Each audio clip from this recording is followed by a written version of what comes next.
Thank you all for joining us for what promises to be a fascinating conversation about growing inequality and the ways in which inequality bears on the future of democracy. The idea for this panel came to us late last summer as our country was enduring what was then its latest paroxysm of political and civil unrest, that time based on activism around racial inequality spurred by the killing of George Floyd.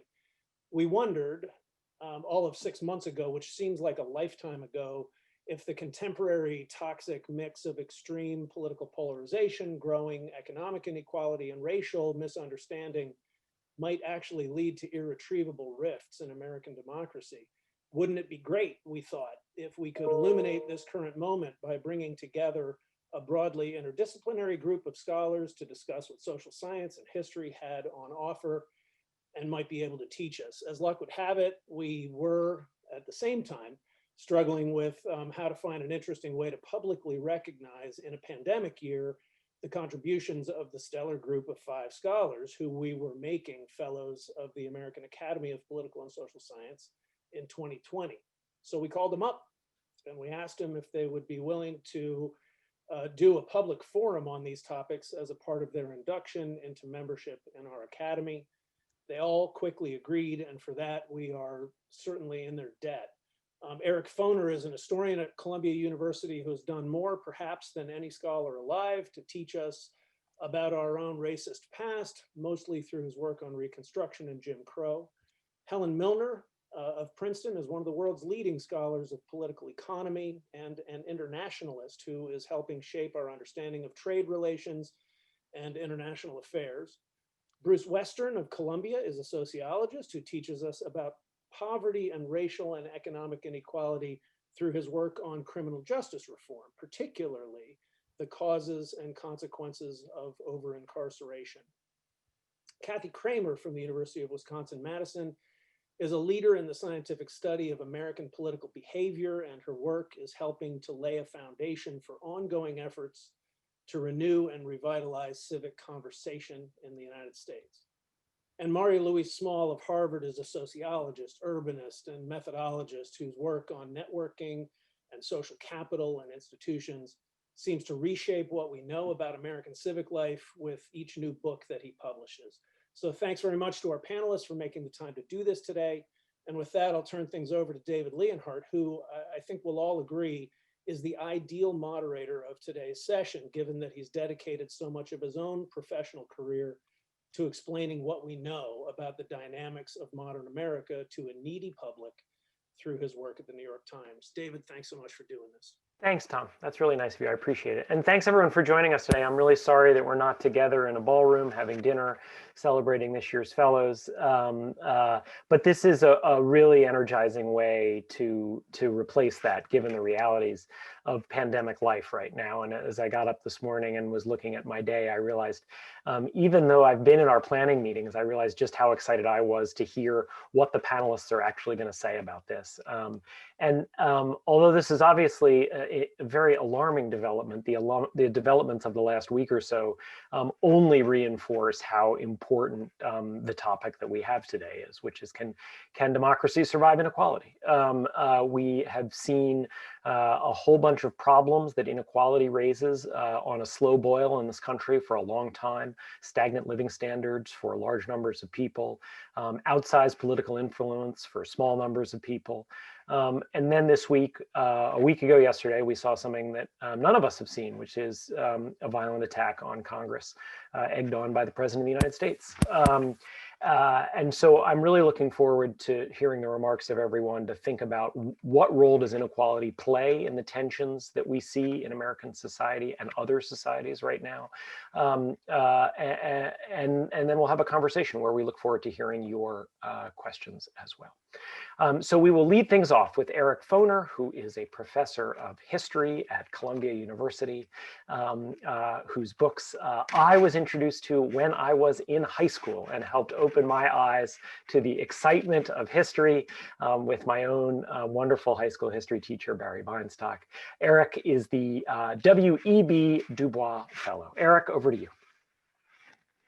Well, thank you very much, David, and thank you to everyone for participating in this. And I will just start by saying that it's quite an honor to have been selected as a fellow of the American Academy, and particularly so because the sort of name attached to my fellowship is that of W.E.B. Du Bois, the great activist, sociologist, historian, et cetera, et cetera.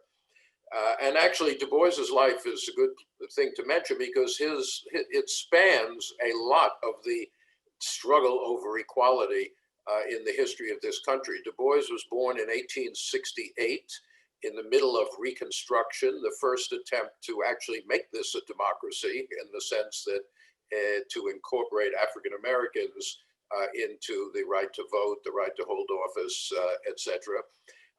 And Du Bois died in 1963 on the eve of the March on Washington, which was taking place during what is sometimes called the Second Reconstruction, the second effort to actually make this a biracial democracy.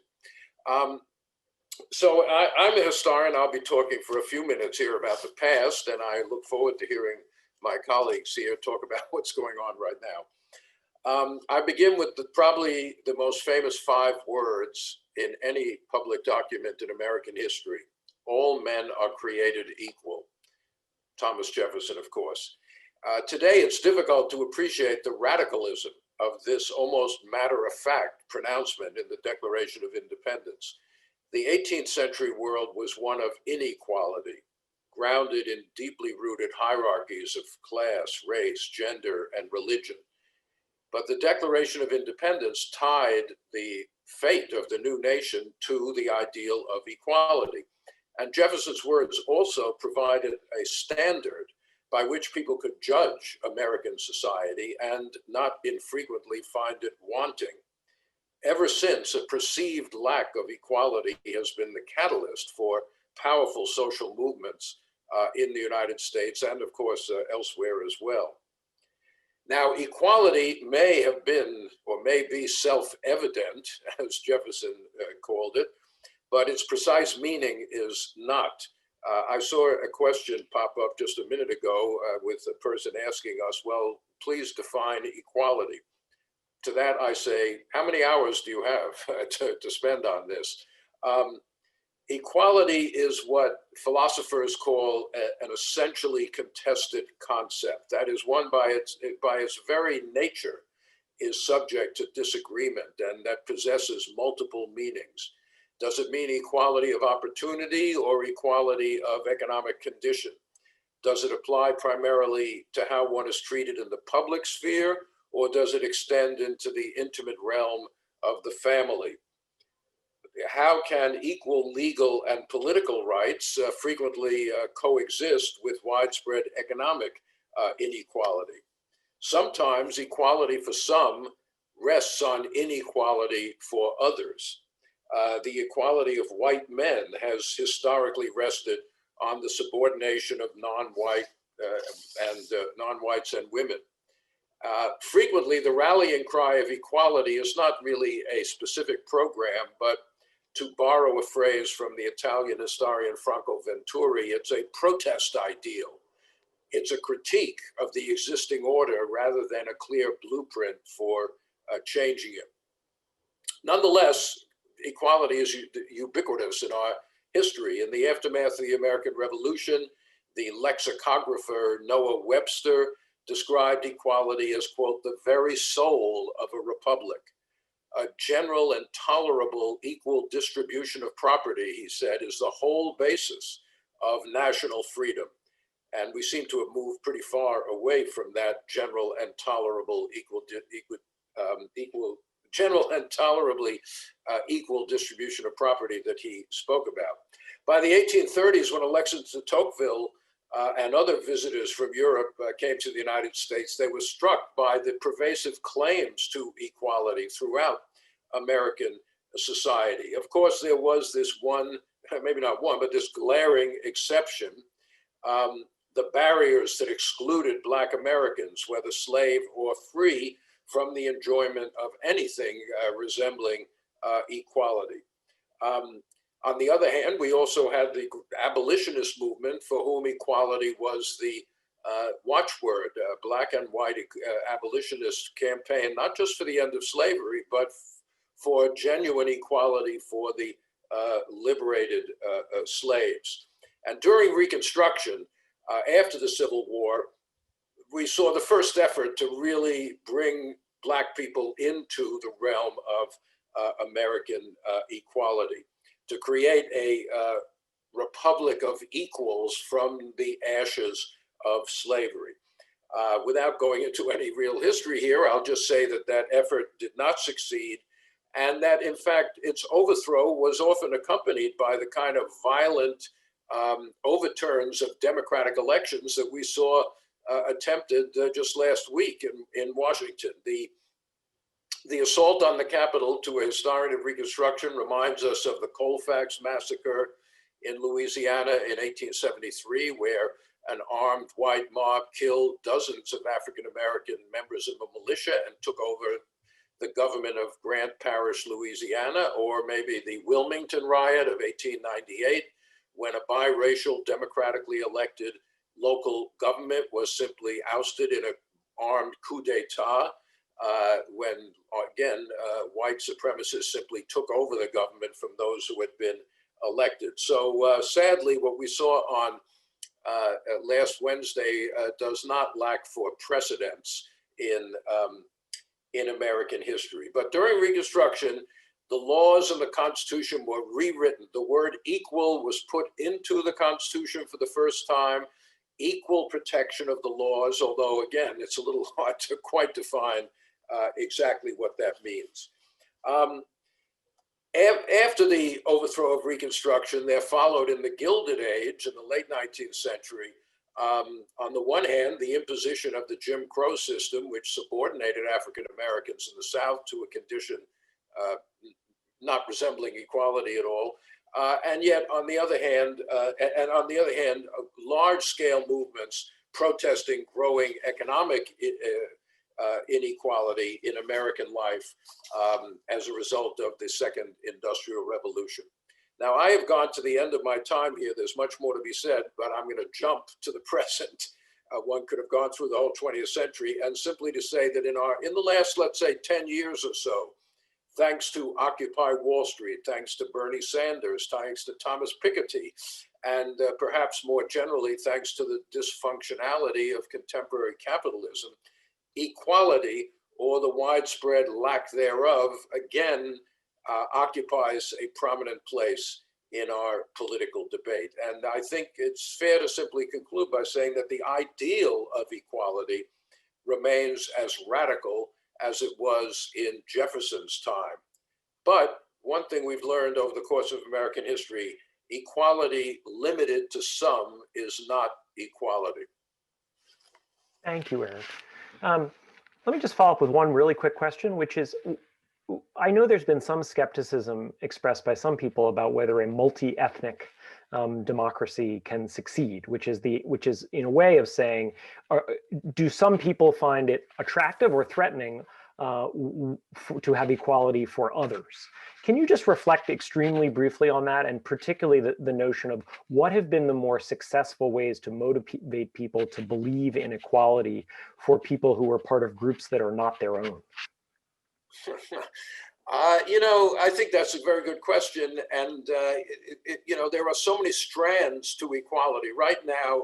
Until the last 6 months or something, it was economic equality, that the vast gap between ordinary people and the rich at the top who have benefited, that gap has grown even wider thanks to the pandemic for various reasons.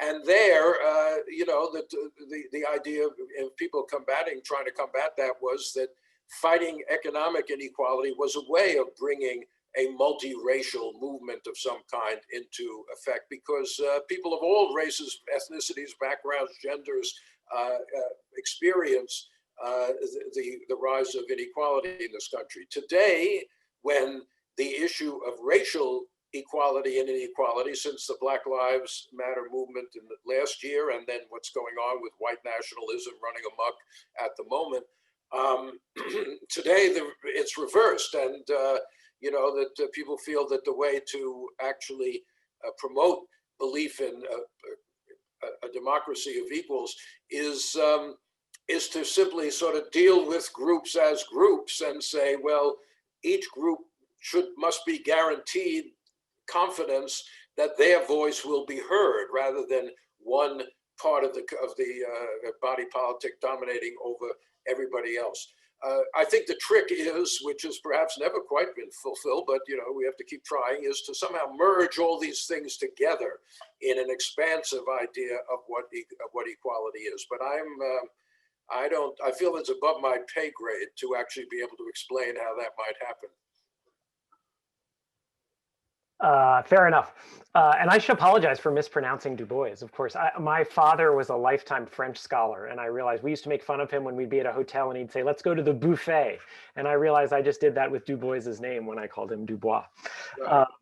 So thank you, Eric, and we will obviously come back to you. Let us get to Helen before a very impressive selection of books. Helen Milner, of course, is a professor of politics and international affairs at Princeton and the 2020 Robert Dahl Fellow. Helen, over to you. Thank you. Following Eric, I'd like to say thanks very much to the American Academy of Political and Social Sciences, both for inviting me to this interesting roundtable and for nominating me for the Robert Dahl Award. Robert Dahl is probably the most important and famous political scientist in our discipline, and so it's a real honor to have that title. So I do want to thank you very, very much. I'd like to just make 4 comments about inequality and democracy. And the inequality I'm going to be talking about is economic inequality. So that's kind of the distribution of income and assets in societies. And the first point really is inequality has been rising in the United States since 1980. To fairly high levels now, where we're getting to look like some of these other countries in the developing world. This inequality is multidimensional. That is, it has a racial dimension to it. It has a gender dimension to it. It has a geographic dimension to it. Rural, urban kind of splits we see. Worst of all of these dimensions seem to be being exacerbated by the COVID episode that we're undergoing. The worst off groups are getting hit the worst by the virus. And so we've got this, rising inequality that we have to deal with. The second point is that from what we know in political science, the impact of rising inequality and high levels of inequality on democracy is not good. At the macro level, when we look at sort of large scale data over time and across countries, what we can see is that there's this association, this negative association between transitions to democracy and the stability of democracy and rising inequality. And this is obviously very worrisome now. At the micro level, it's a little bit different. The question is really like, how do people see inequality actually in their lives? And when you ask people about inequality, they really don't know much about it. And almost everybody, when they're asked, rich or poor in the middle, puts themselves in the middle of the income distribution. So people aren't really experiencing inequality, I think, as we scholars do, but they experience it in other ways in their lives. And these things are leading to these kind of processes that undermine democracy. And when you look at it this way, you could kind of ask yourself, like, if you feel that the outcome of economic process and political processes is really unfair, what does that do? And what we find is that this rising inequality engenders this declining trust in institutions and in democracy. And you see this in surveys all over the place. And what's really, really worrisome is that for the youth, trust in democracy is like lower than ever before in the United States and in other countries. This is, of course, very concerning. Second of all, inequality leads to rising polarization. It empties out the middle class as people, diverge into either extreme richness or poverty. And the middle class, we believe, is really necessary for democracy. And the polarization we see is related to this inequality. Next and last is kind of that we think that this inequality is related to rising support for populism, for authoritarian types of leaders who are seen as being able to quote unquote solve the problem. And again, this is very, very worrisome, this data that we're picking up in opinion surveys. My third point is really that rising inequality is global. It's not just the United States. We're seeing this across Western Europe. It's to different degrees. Certainly, the UK and the US look the worst, but other countries in Europe, Germany, Italy, are experiencing this as well, even the Scandinavian countries. And we're seeing this in Asia. Japan, South Korea, India, China, all of them are experiencing this. So we have to ask in some sense, are we experiencing a global phenomena? Is this related to globalization? And moreover, is this related to kind of global technological change, which is really pushing this kind of skill-biased set of outcomes, where those with the highest set level of skills are the ones who are going to make out well and everybody else gets left behind. Finally, fixing inequality, reversing high levels of inequality is really difficult. Everything we know historically suggests that this only occurs under periods of extreme violence, wars, pandemics, revolutions. These are the things, unfortunately, that have fixed or reversed bad inequality in the past. The welfare state and social welfare policies are important and they can help us. And we probably need to do more on all of those points. But unfortunately, history has some rather nasty lessons for us if we let inequality kind of get out of hand. So with that, let me conclude and thank you for your attention. Thanks, Helen. Again, let me just throw in one quick question. Grasping for optimism, which you can disabuse me of. Is it fair to think of either the 1930s and New Deal or the Progressive Era as modest counterexamples in which there were successful attacks on inequality that did not involve violence? Yeah, so Shivi and Stasavage, as well as Scheidel, have kind of looked at these periods. And what they really see is actually that the war, World War I and World War II and the Depression had a lot of kind of sort of built up steam in terms of depressing inequality. And it did help. The policies that were chosen do help. Fiscal policies that redistribute income through social programs and that tax the rich, those things did help. But you have to do that massively, and most societies, especially democracies, are not willing to do that. And so when you get to very high levels of inequality, this becomes, an issue. Yep. Okay. Thank you. We'll come back to you as well. Third on our lineup is Bruce Western, who is a professor of sociology and social justice and also the co-director of the Justice Lab at Columbia University. And he is the 2020 Thorsten Selin Fellow. Bruce? Hi, David. Thank you very much. And I also want to echo Helen and Eric in thanking the Academy for hosting this conversation at what has turned out to be a critical time. And it's really an honor to be part of such a wonderful panel. So the question we're discussing today is, can democracy survive growing inequality? And from my perspective as a student of the criminal justice system in the United States, the answer is probably not. I say probably not because I want to hold on to the possibility that in democracy lies the opportunity of reversing the growth of inequality. Though I have to say, Helen's comparative political history is made me very sad. So we don't need the events of this past week to know that the nature and extent of democracy itself is the product of a political contest. Meaningful electoral democracy came very late in the United States, really only in 1965 with the passage of the Voting Rights Act. And it was really only then that the franchise was extended in a substantive way to African Americans throughout the South, free of poll taxes, free of literacy tests, and with real federal oversight.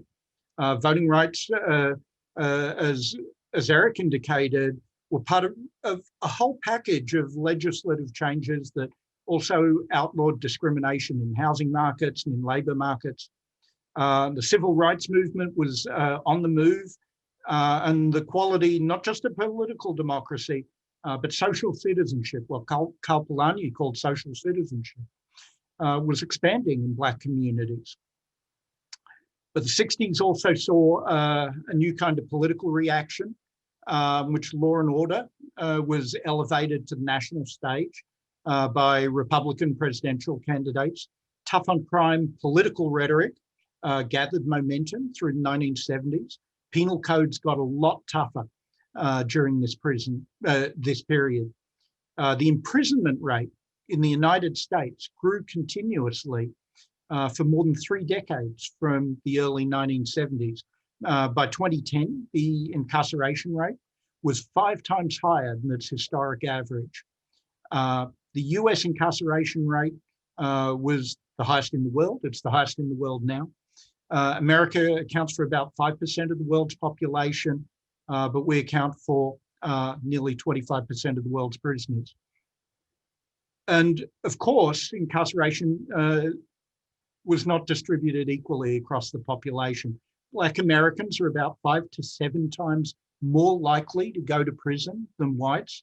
And there's also a very steep class gradient in incarceration. Nearly all of the growth in incarceration since the early 1970s was concentrated just in that non-college fraction of the population. And this is exactly the group of people whose economic opportunities deteriorated the most over the last 40 years. And it was this group whose incarceration rates increased the most.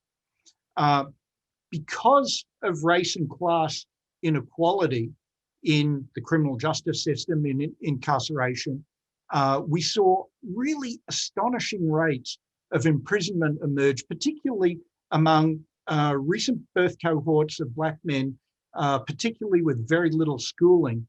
And so I estimate that nearly 70% of African-American men, if they never finished high school, have been to prison by age 35, 70%.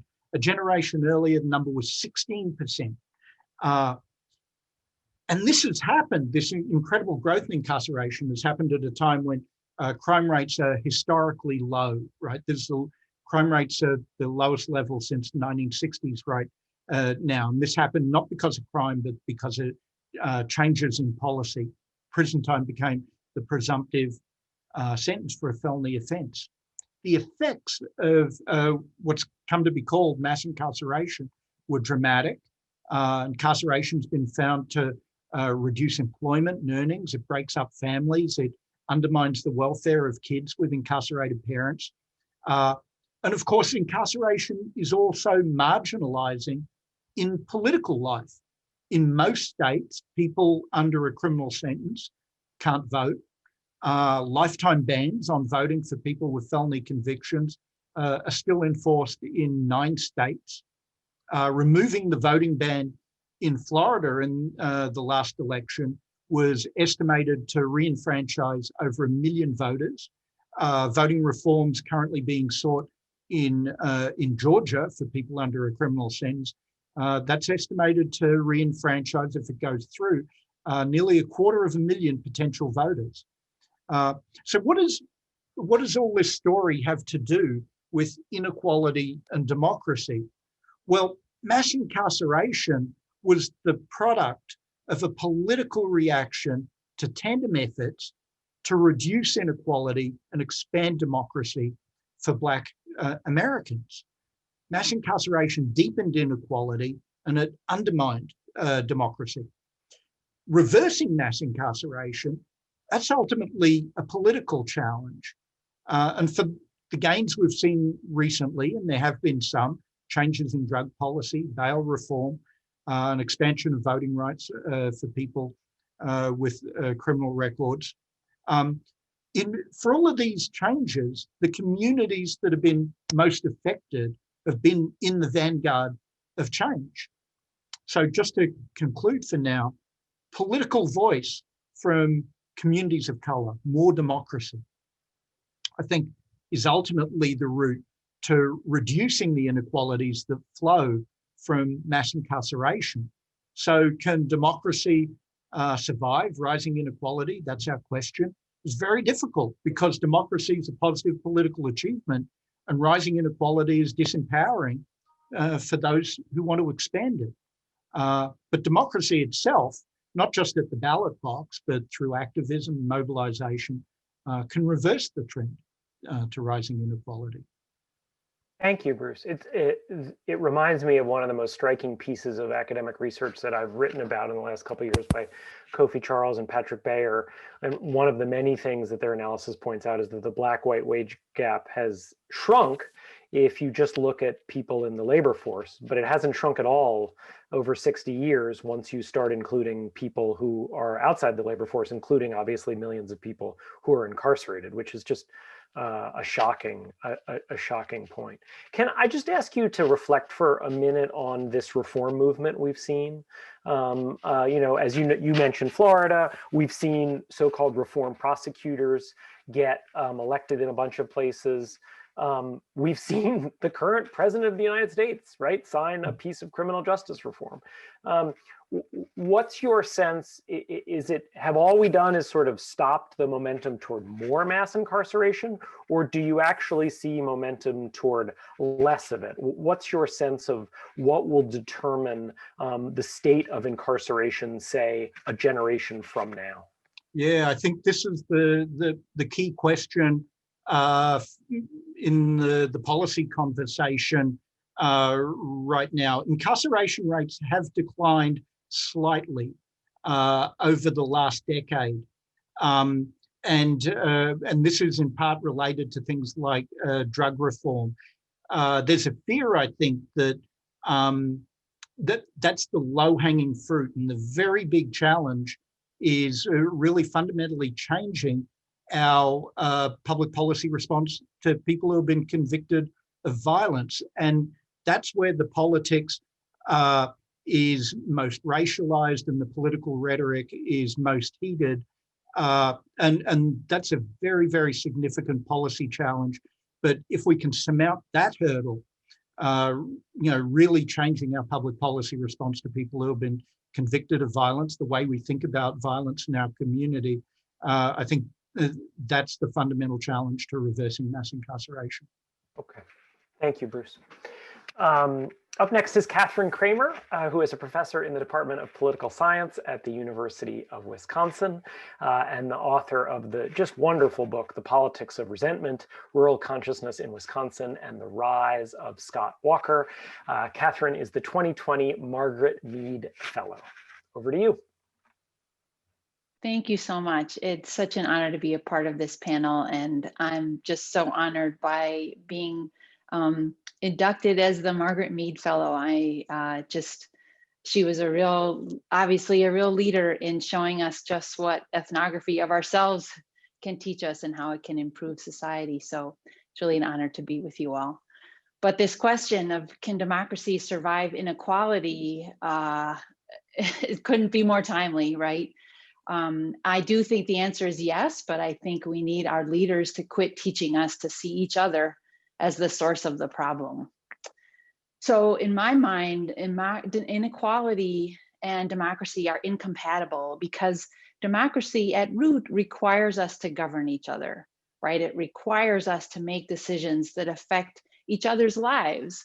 And if we are making those decisions with hate rather than love or compassion as our guide, we shouldn't expect that the people on the losing side of those decisions in any given case want the system to continue.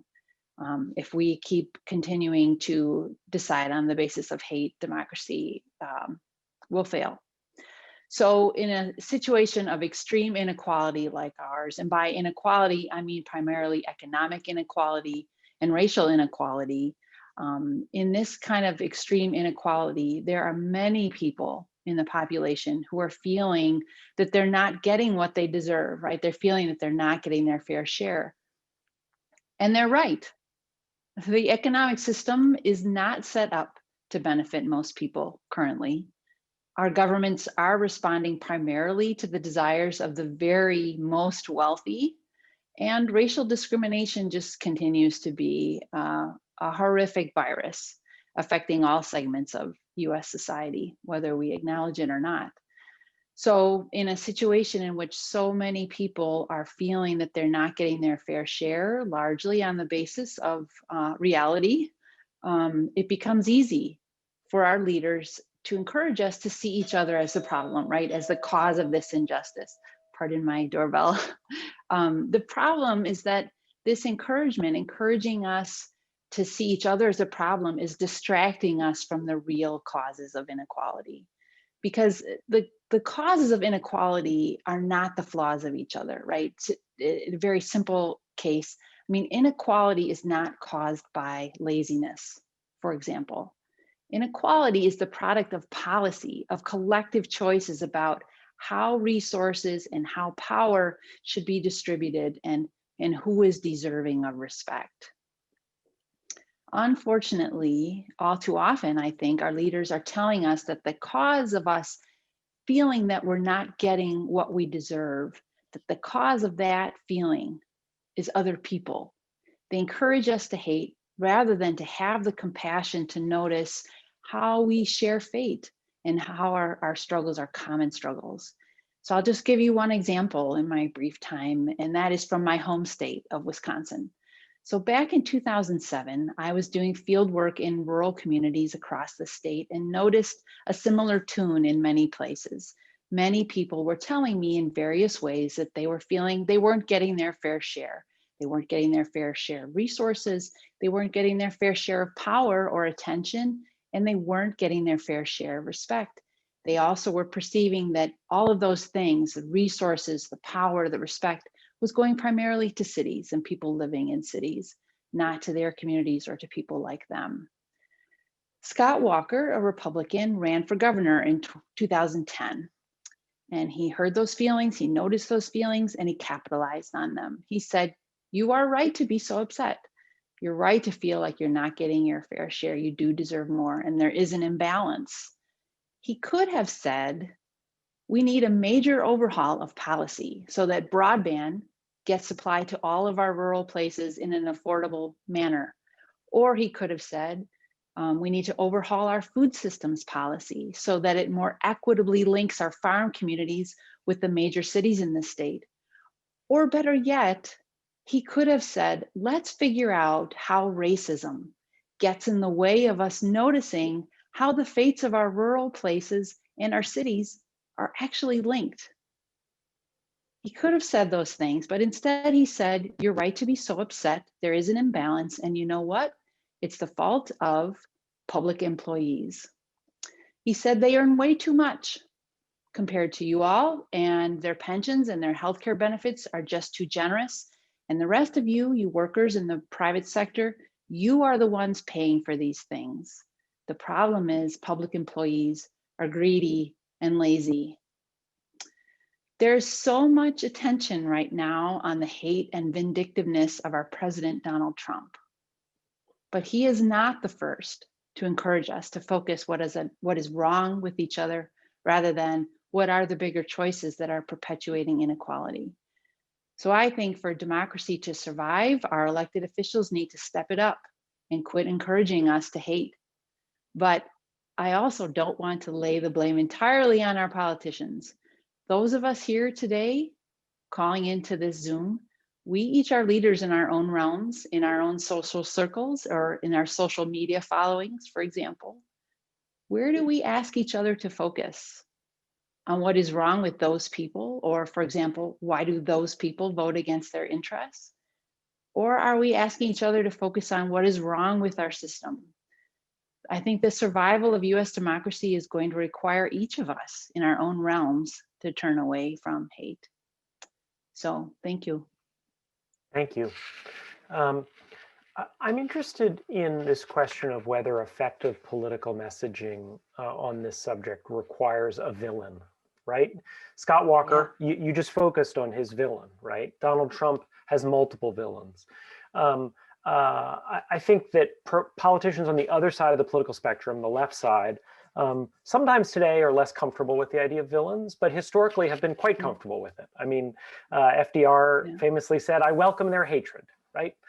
Right. And so I'm just curious about whether there's any record of successful political messaging on this broad area that you're identifying that doesn't involve villains. That's such a great question. There are very few. I mean, and unfortunately, the ideal villain would be a non-human one, right? One that we could unite ourselves behind. So an ideal villain is not even a war, right, in which the enemy is actually another, but something like a pandemic, for example, and that hasn't come to fruition. We might have described the coronavirus as the ideal thing to unify us, but that hasn't happened. So I'm a little bit empty-handed here, David, to tell you the truth, that it's just very politically useful to have a target of blame, right? And those targets to be people we can think of as actors or people who are pushing some kind of button to put us in the fate that we are. So I am being aspirational and hoping that democracy is a project, right? And can't we figure out a way for it to proceed without us calling each other the enemy? Yeah. That's well, my as hope. I said, I like grasping for Thanks. optimism. Yeah, me too. Thank you. Thank you. Okay, Mario Small. Mario is a professor of sociology at Harvard University and the 2020 James S. Coleman Fellow. Mario, your turn.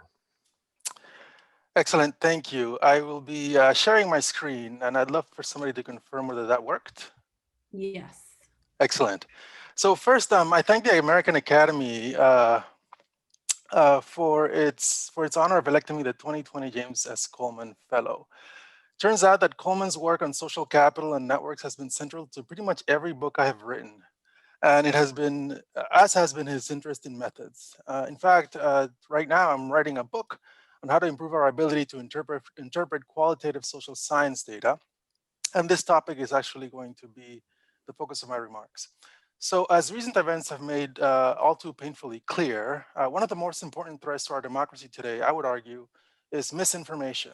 Not only the disinformation that are perpetrated by our cynical political leaders or by propagandists on print, television, radio, or online media, but really also the more general lack of understanding that many of us have about the current state of inequality generally, but also about the life experiences, beliefs, and attitudes of people who differ from us, which is a little consistent with Kathy's recent point.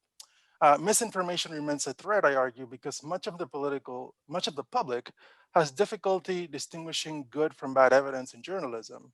And my point today is about one kind of evidence, about qualitative evidence. So when journalists cite a statistic, right, for example, that 61% of Americans believe inequality is too high or something, they are bringing data to bear in a story. Social scientists recognize these as quantitative data. And over the past few decades, both scientists and journalists have come to agree that bringing such data to bear on stories is important, and that interpreting those data properly is essential. Across the board, there's just more and more sophisticated quantitative data. But similarly, when journalists quote a person, for example, she believes the riots were justified because, quote, the election was being stolen, unquote, they are also bringing data to bear on a story. Social scientists recognize these as qualitative data, as quotations by someone in a population about which inferences are being made. What I argue is that in the past few decades, there has not actually been a parallel recognition of the significance of improving how we handle and interpret qualitative data in our public discourse. And I believe that mishandling has been common in at least 3 ways. First, in a lot of journalistic accounts about democracy and inequality, journalists have failed to provide qualitative data when needed, or they have provided data, but the wrong kind of qualitative data, or they have provided even the right kind of data, but it misinterpreted such data. I'm going to give you 2 examples. In the first, the journalists actually did not provide qualitative data when the qualitative data was needed. And I think this is actually quite important to our democracy. Politico magazine recently produced a 4,000-word essay on why working class whites consistently vote Republican. You heard a version of this recently, again from Kathy. The article concluded, and I quote, that working class whites historically derived both psychological and citizenship wages by privileging race over class, unquote. This is actually an argument that originally was proposed by Du Bois, apropos of our talk today. So the argument here, in other words, is that essentially they are voting Republican because they are getting psychological benefits from a party that celebrates their whiteness. Fair enough. Now, the qualitative data needed to support this claim would be quotations from working class whites that are consistent with this idea.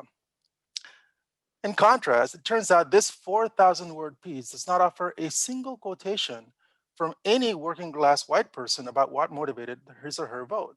It is based entirely on the opinions of historians and others. Just think for a moment, by comparison, a 4,000-word piece in a major outlet about whether inequality was rising that did not offer a single statistic about the degree of inequality. It's unthinkable. In fact, if I were a working class white person who voted Republican, I would find this argument not only ridiculous, but also laughably easy to debunk.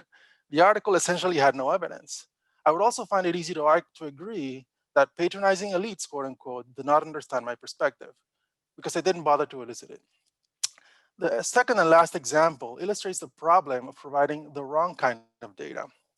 Here, an experienced journalist in the New York Times wrote an article on why an educated and conventionally middle-class young man had become a neo-Nazi. It's a great topic. The piece gives us a lot of evidence that the subject is conventionally middle class, including stories about shopping for wares at Target, about cooking pasta with his fiance, and about enjoying the show Seinfeld. But on the core issue of the story, why the subject turned Nazi, the thing for which you would want to interview the person, the article only offered this. Quote, he mentioned books by Charles Murray and Pat Buchanan. He talked about his presence on 4chan, the online message board and outright breeding ground. He spoke dispassionately about the injustice of affirmative action, about the malice toward white people in popular media, about how the cartoon comedy King of the Hill was the last TV show to portray a straight white male patriarch in a positive light, unquote. Qualitative researchers will right away recognize this entire passage as an example of the failure to follow up. What was appealing about Charles Murray? What did the man read in 4chan? What did he think was unjust about affirmative action? And on and on. These are basic issues.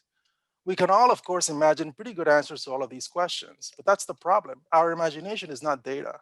The neo-Nazis' answers would have been the data. And in the failure to follow up, the piece did not elicit the data that it needed. This piece sparked controversy, which I think was all the more disheartening because we missed an opportunity to help a lot of us understand one aspect of the current state of our country. Many of us remain underinformed about why people joined the neo-Nazi movement. So I'll restate my point that misinformation is not merely something that befalls the uneducated. It afflicts all of us in different ways, particularly to the extent that we do not actually understand the conditions, the beliefs, the experiences, or the motivations of those who differ from us. I contend that just as quantitative literacy has improved the sophistication with which the educated public, including everybody in this panel, and most of the attendees, I am sure, discusses rising inequality, so will qualitative literacy, I believe, heighten the degree to which it understands the nature and sources of our depolarization. Qualitative literacy is instrumental to the ability to distinguish fact from fiction and to the ease with which we see and shed our own blinders. It is thus, I believe, instrumental to democracy today. Thank you. Thank you, Mario. If you try to think about the big patterns, what do you think are the main substantive errors and limitations that happen in public discourse and journalism because of qualitative illiteracy? Which ways do we tend to get things wrong because of the qualitative illiteracy? Yeah, I think one of the clearest ones is One of the clearest ones is what psychologists have referred to as out-group homogeneity bias, which is the tendency for us to see people in our own group as very diverse and heterogeneous, but people in outside groups as homogeneous. I think it is fair to say that among the serious media, I'm talking about the New York Times, the Wall Street Journal, Politico, the New Yorker, the Atlantic, outlets that even though they might have their particular bias, at least aim to portray truth more or less objectively. There's a strong in-group effect, which is, or there's a strong sort of in-group phenomenon, which is a lot of people are essentially highly educated, largely coastal, with a set of common experiences consistent with educated urban living. And I think as a result, the collective picture about anybody outside of that, now here I include, the rural populations that Kathy Cramer has studied, but also the urban African-American high poverty populations that I have studied myself. The pictures are highly homogeneous relative to pictures of their own groups. So for example, I am sure that the people on this panel could give us far more different reasons for why somebody would support Black Lives Matter and aggressively than we could give far different reasons for why somebody would storm the Capitol or support Donald Trump. And given that 74 million people supported Donald Trump, it simply cannot be the case that they were all motivated by a single issue, or that their issues were necessarily a lot less diverse in nature than the issues that motivated the 82 million people who voted for Joe Biden. And so I think that homogeneity is one way in which the absence of qualitative literacy affects our public discourse. Yeah. It reminds me when I've had conversations with people about media bias, and look, we in the media do have a liberal bias on a certain set of issues, right, writ large. But we also, just as you pointed out, have a kind of affluent bias, right, which often can end up cutting, even as it cuts left on social issues, can cut right on economic issues. Absolutely. Yeah. Okay, so we are getting lots of fantastic questions coming in. Thank you all to the panelists. Now it's my job to try to sort through these questions, and not just mine, but colleagues here as well, and ask a couple of them. Before I do so, I just want to try to clear up one bit of confusion that I know a number of people had. This event is on the record, not on background. If you want to tweet about it, please do tweet about it. I'm looking here, the hashtags are democracy and inequality, and Academy Meets. So the event is on the record, and feel free to treat it as such. Okay, first question, and if this is okay, panelists, I'm going to kind of, fellows, I'm going to encourage you all. I'm not going to necessarily direct each one of these questions to each of you unless it's clearly directed at one of you. So feel free to jump in. There's no need for each of you to jump in on each question. I'll get to all of you, but there's also no need for you to wait for me to call on you. So our first question, fellow to fellow, comes from Claude Fisher, another fellow at UC Berkeley. I'm going to read it verbatim. The discussion of social change toward more equality seems to focus on wealth redistribution, but ignores another track: the expansion of public goods, free mass education, environmental improvement, security assurances, health services, etc.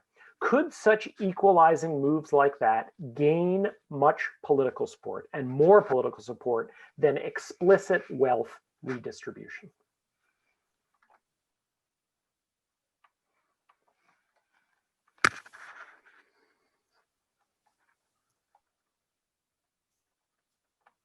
Or if you're shy, I will call. Well, I'll just jump in to say currently one of the great obstacles is the rampant aversion to socialism. And I think that's just a huge barrier right now for talking about anything about public good and any kind of conversation about public good provision, because it's just so quickly demonized without getting into a discussion about the merits of a policy that can be labeled socialistic.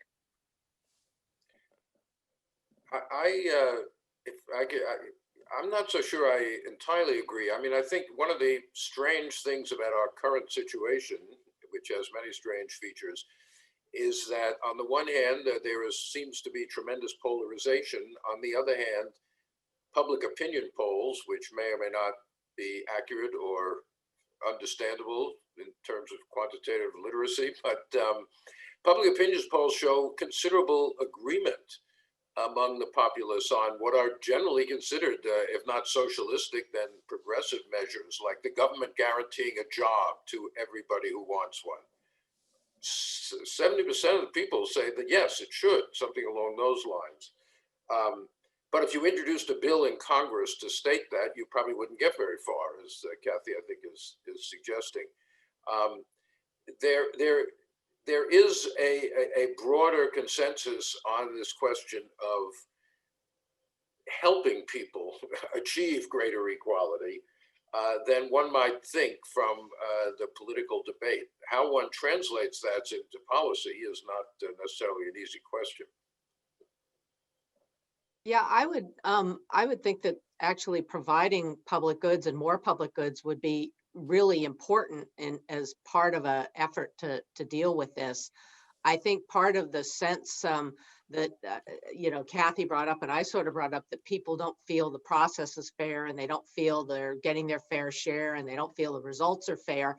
That if there were more, things like widely available health care, less costly education, all of these types of kind of public goods, I think that would go some way toward assuaging these feelings. So, what we're finding now, for instance, is one of the biggest factors in driving inequality is education. If you can get a really high quality education, you're going to do much better than if you don't have one. And this college, non-college divide was one of the biggest divides in that sort of Trump, non-Trump vote.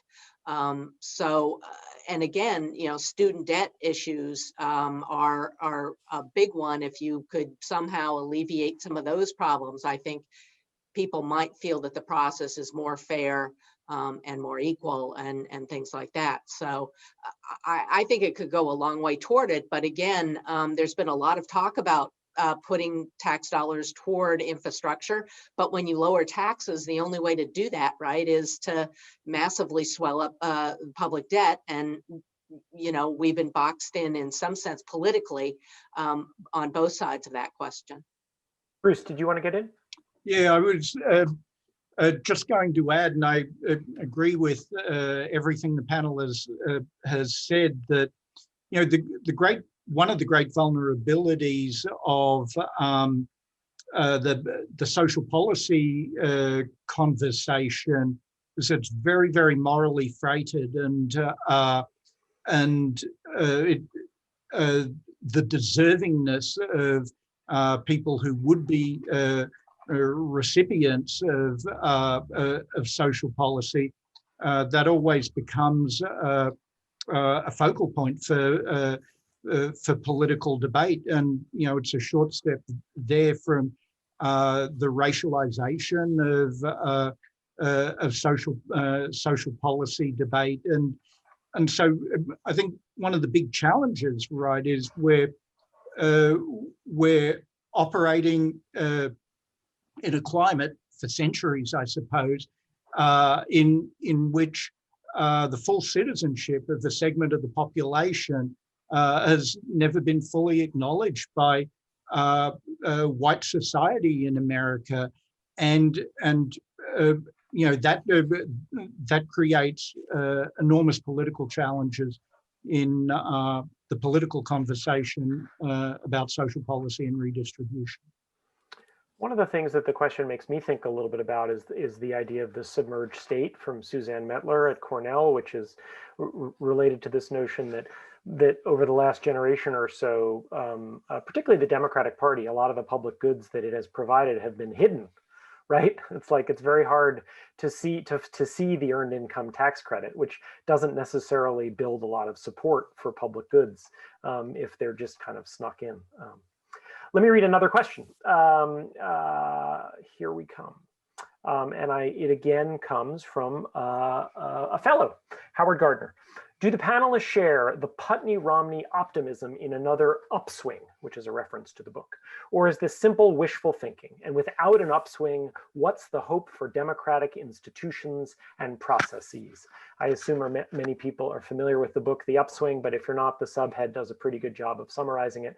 How America came together a century ago and how we can do it again.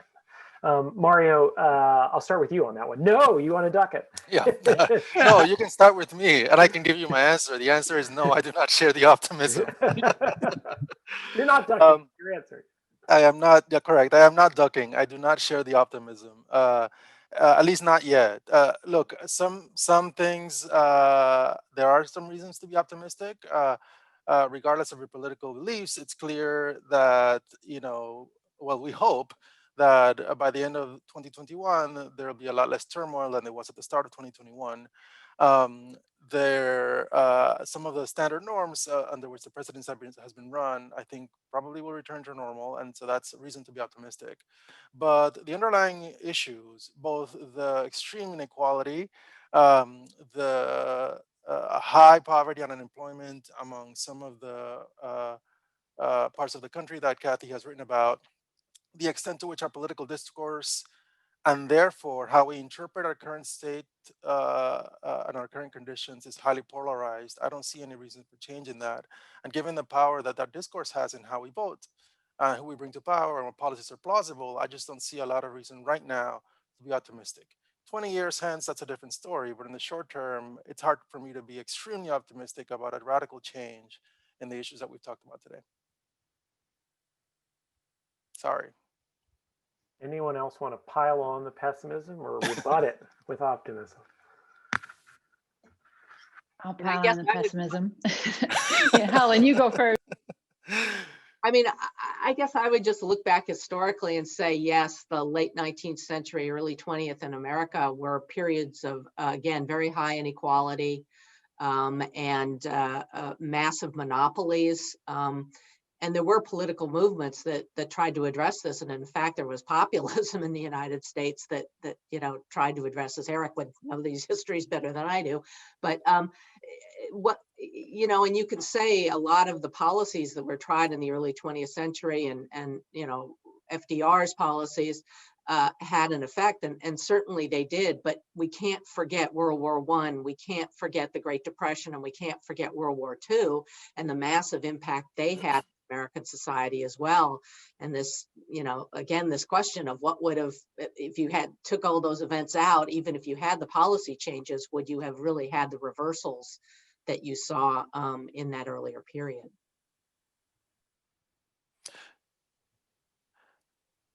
Can I ask a question of Helen on this? I can pass. Okay, go I ahead, can Mario. pass for the sake of moving on. Just a simple, quick follow-up question to Helen's point. Helen, you talked about war, pandemic, and revolution. We're in the midst of a historic pandemic. Do you have any expectation that the pandemic is going to have the likely consequences that past wars, pandemics, and revolutions have in addressing inequality? So right now, no, it's going the opposite way. But if you look at the, this is, again, really, really bleak kind of stuff. But if you look at the Black Death, there's 100 years there of the Black Death coming and going and taking about a third of Europe's population. What that did in the long run was it made workers more valuable, right? Because you gotten rid of them. So land was in a sense less valuable and capital was less valuable and workers were more valuable. And actually in the 100 years after the Black Death,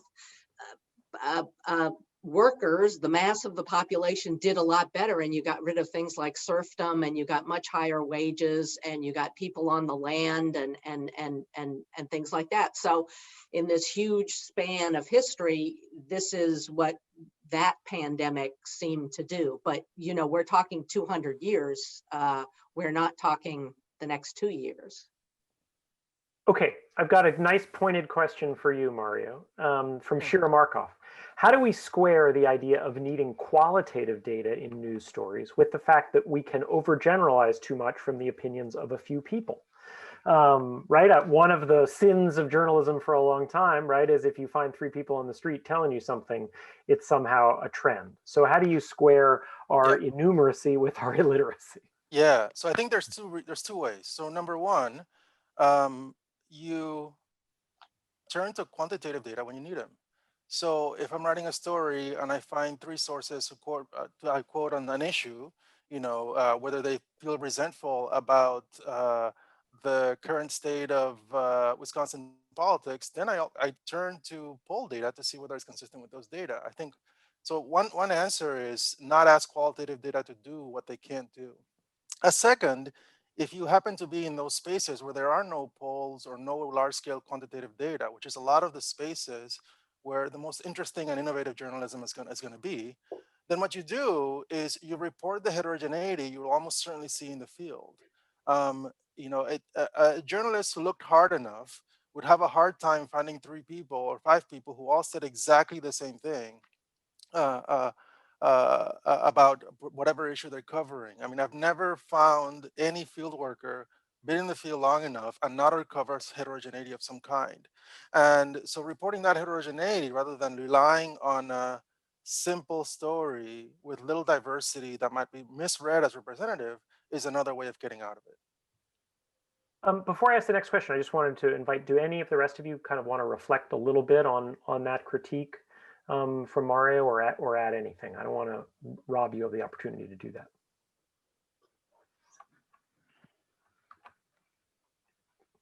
Okay, next question from Larry Bartels. Congratulations to this very distinguished cohort of new fellows. No one has mentioned the prospect of a new administration in Washington. What are your optimistic and pessimistic scenarios for the Biden presidency? What, if anything, can he do to bolster American democracy in the present moment? And both because that is such a nice summary question and because of what the clock is telling me, maybe I'll ask each of you to spend just under 60 seconds reflecting on that. I'll let anyone who wants to lead off jump in. If not, I'll call on someone. Eric. Yeah, a couple of points. One is despite what has happened in the last week or so, we should not fall back on the idea that before this election, American democracy was healthy and functioning properly. It requires serious surgery, irrespective of what's happened in the last week. We've had many efforts at the state level to disenfranchise voters, to throw them off the voting rolls. We have gerrymandering rampant in many states where the candidate chooses his voters rather than the other way around. We have an electoral college system for president, which is a relic of the 18th century and completely, and has led several times to the person getting the most votes not actually winning the presidential election. The role of money in politics we have heard about. In other words, one of the things I'd like to see the Biden administration do is pass, there has been a kind of strengthening democracy bill in Congress, which tries to address a number of these problems. And I think they ought to really get behind that. But in a larger sense, coming into power in the middle of a crisis or more than one crisis is a great opportunity as well as a great challenge. And I think if we're going to learn anything from history is you've got to really grab the bull by the horns or something like that. FDR came in the 100 days, took dramatic action. People want action. They want leadership. They want somebody to address the problems that we're facing, even if they don't all agree on what the way to address them is. I think one of the problems looking back at President Obama's early period in office was that they thought too small in dealing with the economic crisis that started in 2008, et cetera. So my optimistic view is that President Biden will take, dramatic action in many of these areas. My pessimistic view is that he will become obsessed with this notion of reconciliation, of bridging the gap, of lowering the temperature, et cetera, and therefore, scale back his ambition so as not to annoy the other party. We'll see. Come back a year from now, we'll know what's happened. Okay. Helen, you want to go next? Sure. So I would, everything Eric said on the political side at the beginning about things that you could do, I think those would be wonderful things to do. I think on the economic side, probably going to be raising taxes on the wealthy, making sure corporations pay taxes in the United States, probably getting an international tax treaty through so that we can, the digital companies are also paying taxes, and then a spending program that helps the recovery and it helps real people, protecting people as much as it protects corporations and businesses and things like that, as well as an infrastructure program. And again, I support Eric's point that you should try and do these things as soon as you can. My biggest worry is that there's going to be so much blockage because the majorities are so tiny that it's going to be, the Democrats probably, as they did in the first 2 years of Obama and Clinton, when they had, all three branches, will waste that effort through, divisions within the party. And that's my fear. Bruce. Yeah, it's a great question from Larry. There's, in the criminal justice system, there are these huge reservoirs of discretion, and so a new administration has real opportunities in this area. I think most striking, right, there'll be an end to federal executions, which I think is enormously important. The bloodlust on the part of the Trump administration this last week is just horrifying. And you look at the way the Justice Department is coming together. This will be a strong civil rights Justice Department, I hope. Certainly, it seems like the personnel are there. One thing that's talked about a lot in criminal justice reform circles are community-based strategies for safety. Instead of relying on police and prisons, how can communities be supported to be authors of their own safety? I think that's really important. That's an area in which the administration could take initiative. The big question, and we've just been confronted with it in this past week, which I think the administration really needs to take on. It's so urgent. And it's whether the state's capacity for violence through its police and prisons is under the control of civil authority and ultimately under civil society. And that is the question we're facing right now that the administration has to address. Kathy. Thanks. Well, I want to say hi and thank you to Larry for the question. It's a great one. I do believe in reconciliation a bit, but actually my advice would be to focus on bold action, in particular, the kind of political reforms that Eric and Helen mentioned that might bring a wider range of views into our political leadership. So I think that means primarily doing something about money in politics and making it possible for people to become our political leaders who aren't millionaires themselves or beholden to the very wealthiest segment of society. Because our colleague Nick Carnes' work at Duke and his colleague Nong Lupu's work, your colleague at Vanderbilt, Larry, they have taught us a lot about how just underrepresented people of lower income brackets are in our national government as well as our state governments. Thank you, Kathy. Mario. Optimistic. I'm optimistic about political stability, about short-term and probably smaller scale changes to our criminal justice system, echoing Bruce, and about small scale, but probably significant changes to how we deal with the environment. Pessimistic. Stability is great for inequality. I don't see, perhaps echoing Helen, any changes to our large scale, more secular trend in inequality. And I also don't see dramatic changes to our large scale polarization. And I think those two issues are going to come to a head, if not next year or the year after, within the next few years. I think we're going to see more consequences of that over the short term. Well, thank you all. It's been both a privilege and a whole lot of fun and educational to be part of this panel as your moderator. Before we wrap things up, I want to turn it over to Ken Pruitt, the president of the Academy, and thank everyone for coming. Thank everyone for the great questions, and congratulate our new class of fellows.